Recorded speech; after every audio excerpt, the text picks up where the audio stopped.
எல்லோருக்கும் வணக்கம் நண்பர்களே. இன்னைக்கு வேலியிருக்க பைமை சேனலில் ஒரு சுவாரஸ்யமான பதிவு தாங்க பார்க்க போகிறோம். சனியினுடைய பாதிப்பால் நீங்கள் நிறைய சிரமத்திற்கு ஆளாகி வரீங்களா? சனியினுடைய பாதிப்பை குறைவதற்கு சனியினுடைய வாகனமாக இருக்கக்கூடிய காகத்திற்கு எப்படி உணவு வைப்பது என்பதை பற்றி ஒரு தெளிவான பதிவு தான் இந்த வீடியோவில் பார்க்க போகிறோம். இந்த வீடியோ உங்களுக்கு பயனுள்ள தகவல்கள் நிறைந்ததாக இருக்கும். அதனால் கடைசி வரைக்குமே ஸ்கிப் பண்ணாமல் பாருங்கள். இது போன்ற சுவாரஸ்யமான பதிவுகளுக்கு மறக்காமல் வேலி இருக்க பைமை சேனலை சப்ஸ்கிரைப் பண்ணிக்கோங்க, லைக் பண்ணுங்கள், ஷேர் பண்ணுங்கள், கமெண்ட் பண்ணுங்கள். உங்களுக்கு காகத்திற்கு சாதம் வைக்கக்கூடிய பழக்கம் இருக்குதா? மறக்காமல் நம்ம சேனலுக்கு ஒரு லைக் போட்டுக்கோங்க. உங்களுக்கு பார்த்தீங்கன்னா ஜோதிட ரீதியான சந்தேகம் இருக்குதா? ஜோதிடத்தில் ஒரு தெளிவான பதிவையும் பரிகாரத்தை பெற்றுக்கொள்ள வீடியோவில் டிஸ்கிரிப்ஷனில் கொடுத்துருக்க நம்பருக்கு மறக்காமல் கால் பண்ணி தெரிஞ்சுக்கோங்க. வாங்க வீடியோக்குள்ளே போகலாம். காலையில் நீங்கள் உணவு அருந்துவதற்கு முன்னாடியே முதல்ல காகத்துக்கு வைத்த பிறகு சாப்பிடும் பழக்கம் பலருக்கு இருக்குதில்ல. அதற்கான காரணம் என்னன்னு தெரியுதாங்க. காகத்திற்கு ஏன் நாம் உணவளிக்கணும் என்பதற்கான ஒரு தெளிவான பதிவை இந்த வீடியோவில் தொடர்ந்து பார்க்க போகிறோங்க. காகம் பார்த்தீங்கன்னா சனி பகவானுடைய வாகனம்னு சொல்கிறோம். யமலோகத்தில் பார்த்தீங்கன்னா வாசலில் காத்திருக்கக்கூடிய யமனின் தூதவன் தாங்க காகம்னு சொல்லப்படுது. நாம் சாப்பிடுவதற்கு முன்னாடி தாங்க ஒரு கைப்பிடி உணவை காகத்தில் வைக்கணும்னு நம்முடைய முன்னோர்கள் சொல்லி நீங்கள் கேள்விப்பட்டிருக்கீங்களா? நமது முன்னோர்கள் பார்த்தீங்கன்னா ஆத்மா இறந்த பின்னாடி தன் வசித்த இடத்திற்கு திரும்பி வருவாங்க. அவ்வாறு வரும்போது காக்கை ரூபத்தில் தான் வருதுங்க. அதனாலே தாங்க காக்கைக்கு சாதம் வைப்பது மிகவும் முக்கியன்னே சொல்லலாம். இதை நீங்கள் தினமும் செய்ய முடியலனா கூட அமாவாசை முக்கிய விசேஷ நாட்களாவது முன்னோர்களோட பெயரை சொல்லி அவர்களுக்கு எள்ளும் தண்ணீரும் வைத்து படைக்கணும். அப்போது தாங்க அவர்களுடைய மனமும் வயிறும் குளிர்ந்து நமக்கு ஆசை வழங்குவாங்க. அவர்களுடைய ஆசையால் நம்ம நிம்மதியாக வாழ முடியுங்க.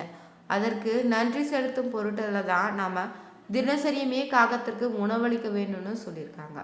காகத்திற்கு நீங்கள் உணவளிப்பதால் வீட்டில் பார்த்தீங்கன்னா கணவன் மனைவி பிரச்சனை ஏற்படாமல் அமைதியாக வாழ முடியுங்க.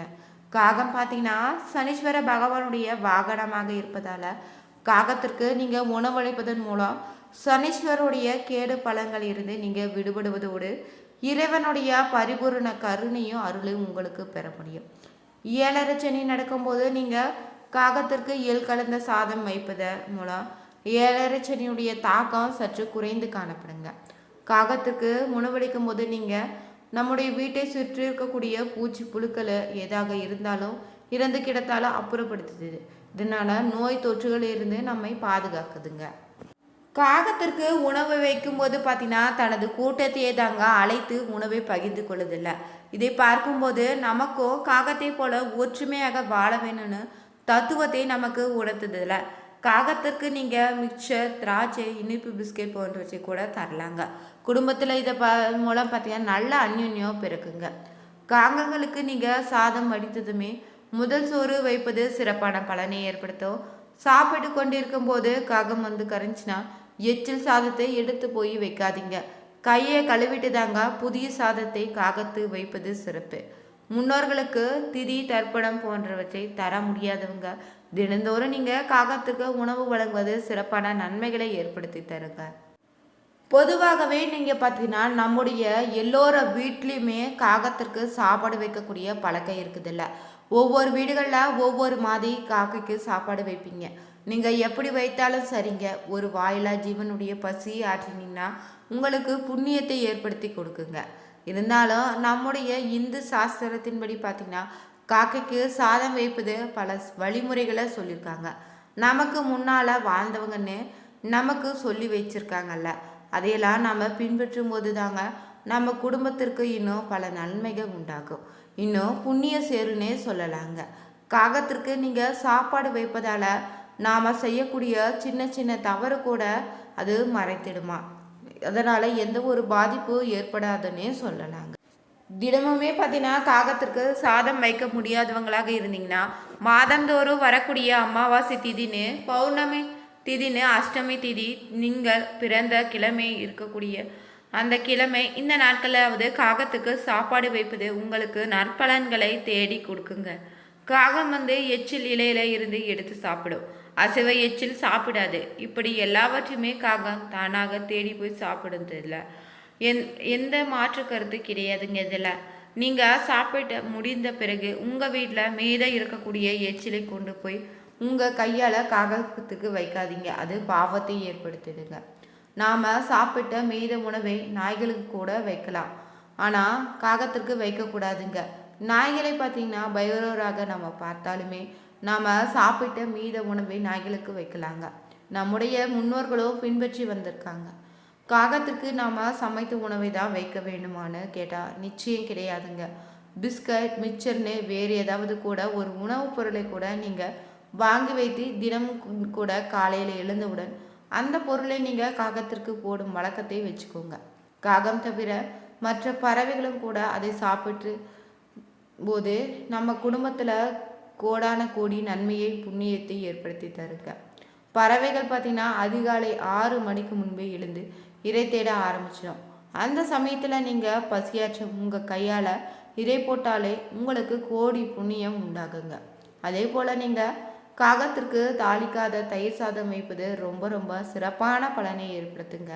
தயிர் சாதத்தில் கொஞ்சம் எள் சேர்ந்து அமாவாசை தினத்தில் நீங்கள் வைத்தீங்கன்னா நம்முடைய பித்ருக்களுடைய ஆசீர்வாதம் நமக்கு பரிபூர்ணமாக கிடைத்திடுங்க. இந்த அமாவாசை நாளில் இந்த ஒரு விஷயத்தை செய்து பாருங்க. காக்கைக்குன்னு பார்த்தீங்கன்னா சிலர் சனிக்கிழமை தோறும் கட்டாயம் சாப்பாடு வைத்துட்டு தான் சாப்பிடுவீங்க. சிலர் பார்த்தீங்கன்னா தினமும் வைப்பீங்க. சிலருக்கு சாதாரணமாகவே காக்கைக்கு சாப்பாடு வைத்து விட்டு சாப்பிடக்கூடிய பழக்கம் இருக்குதில்ல. சிலர் பரிகாரங்களுக்கு முன்னோர்களுக்காகவும் பித்ருக்களுக்காக சாப்பாடு வைக்கக்கூடிய பழக்கம் இருக்குதா? பொதுவாகவே நீங்கள் காகத்துக்கு சாதம் வைத்தவுடன் காக்கான்னு அவற்றை கத்தி கூப்பிட்டாலே தங்கள் கூட்டத்தோடு வந்து சாப்பிட ஆரம்பிச்சிடும். சில சமயம் முன்னோர்கள் என்று சொல்லப்படுகின்ற தினசரி வீட்டில் வந்து உணவுக்காக காத்திருக்கும் காகம் கூட வந்து சாப்பிடும். ஆனால் இதுவே சில சமயங்களில் பார்த்திங்கன்னா சாப்பாடு வைத்துட்டு எவ்வளவுதான் நாம் சத்தமாக கத்தி கூப்பிட்டாலும் காகம் வராது. அது சில சமயங்களில் வருகின்ற காகம் வழக்கம் போல் சாப்பாடை சாப்பிடாமல் நிற்கும், திரும்ப போயிடும். அப்படி நீங்கள் உங்களுடைய பித்ருகளாக நினைக்கக்கூடிய காகம் நீங்கள் வைக்கக்கூடிய உணவை சாப்பிடாம இருந்தால் அதற்கு என்ன அர்த்தம் தெரியுமாங்க? சாதாரணமாகவே பார்த்தீங்கன்னா சாப்பாடு வைக்கும் பழக்கம் இருக்கின்றவங்க காகம் சாப்பிடாம போவதை பெரிதாக எடுத்துக்கொள்ள மாட்டீங்க. அதற்கு பிடிக்கலன்னு கடந்து போயிடுங்க.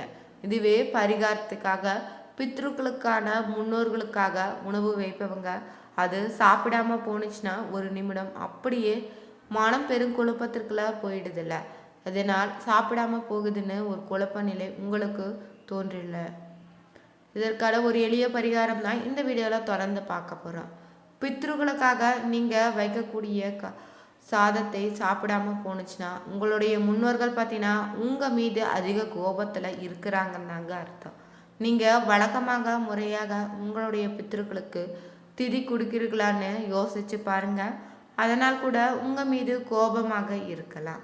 உங்கள் வீட்டில் இறந்து போன முன்னோர்களான பித்ருக்களுக்கு நீங்கள் திதி கொடுப்பது ஒரு முக்கியமான விஷயம். சிலருக்கு பார்த்தீங்கன்னா முன்னோர்களுடைய இறந்த தேதின்னு தெரியாமல் கூட இருக்கும். சிலர் திதி கொடுக்காம கூட இருப்பீங்க. இறந்த தேதியும் மறந்து போணுச்சுன்னா கூட பரவாயில்லைங்க. புரட்டாசி தை ஆடி அமாவாசை தினங்களில் நீங்கள் பித்ருக்களுக்கு நினைத்து வழிபட்டு அவர்களுக்கு கொடுக்க வேண்டிய திதியை கொடுக்க. அப்படி நீங்கள் திதி கொடுத்து தவறினா கூட காகம் வந்து நீங்கள் வைக்கக்கூடிய சாதத்தை எடுக்காமல் கூட இருக்குங்க. நம்மளை நிறைய பேருக்கு பார்த்தீங்கன்னா அவர்களுடைய குலதெய்வம் கூட எதுனே தெரியாமல் கூட இருக்குதில்ல. நீங்கள் செய்யக்கூடிய எல்லா பாவங்களையும் விட குலதெய்வத்தை மறக்கக்கூடியதான் மிகப்பெரிய பாவம்னே சொல்லலாம். அதை ஒருபோதும் உங்கள் குலதெய்வத்தை உங்களை மன்னிக்காதுங்க. மற்ற தெய்வங்களும் மன்னிக்க போவதில்லைங்க. அதற்கு நீங்கள் முதல்ல பார்த்தீங்கன்னா பரிகாரம் செய்யணுமா, உங்கள் குலதெய்வ கோவிலுக்கு போயிட்டு வாங்க. தொடர்ந்து நீங்கள் 11 நாட்களுக்கு நல்லெண்ணெய் தீபம் ஏற்றி இதுவரை உன்னால் வந்த பார்க்காம தவறு செய்துட்டேன், என்னை மன்னித்துட்டுன்னு மனதார வேண்டிக்கோங்க. இந்த பரிகாரத்தை நீங்கள் முறையாக செய்து வந்துட்டு வந்தீங்கன்னா பித்ருகளான காகங்களுக்கு சாதம் வைத்து பாருங்க, உடனே வந்து சாப்பிட்டுடுங்க. காகத்திற்கு உணவு வைப்பது பார்த்தீங்கன்னா 7:30 சனி காலத்தில் சனியினுடைய தாக்கத்தை குறைக்க உதவியாக இருக்குங்க. காகங்களுக்கு உணவு வைப்பதால் பார்த்தீங்கன்னா பித்ரு தோஷங்கள் நீங்கிடுங்க. காகங்களுக்கு உணவு வைக்கும்போது வீட்டை சுற்றி இருக்கக்கூடிய பூச்சி புழுன்னு இறந்த பொருட்களை அகற்றி நோய் தொற்றிலிருந்து பாதுகாக்குது. இந்த வீடியோ பிடிச்சிருந்தா லைக் பண்ணுங்கள், ஷேர் பண்ணுங்கள், கமெண்ட் பண்ணுங்கள். மறக்காமல் வேல் ஈர்க்க பைமை சேனலை சப்ஸ்கிரைப் பண்ணிக்கோங்க. Thank you viewers.